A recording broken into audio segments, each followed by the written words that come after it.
Sayote. So ito yung mga punlakong sayote na dapat itatanim dito sa bundok. Kaso hindi natin naitanim, hindi natin nagawa ng balak. Dapat sana dito. Pero ang palayang naitanim natin. Kaya naglakihan na sila sa pinakapunlaan nila. Ayan. Buti pa yung sayote dito, buhay. Yung sayote ko doon sa bahay, namatay. So hopefully, itong mga unang bunga na yan ay makagulang bago lumamig. Para kahit papaano next year meron ulit tayo mga bagong binhi. So hinayaan ko lang kumalat sila dyan kaya hindi ko matabasan dyan. Pero marami-rami na rin bunga yung mga yan guys.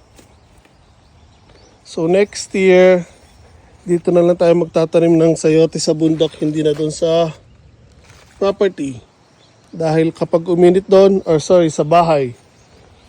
Iba kasi doon pag uminit, namamatay yung mga halaman ko. Hindi katulad dito, malamig, maaliwalas. So next year, dito na tayo magtatanim ng sayote.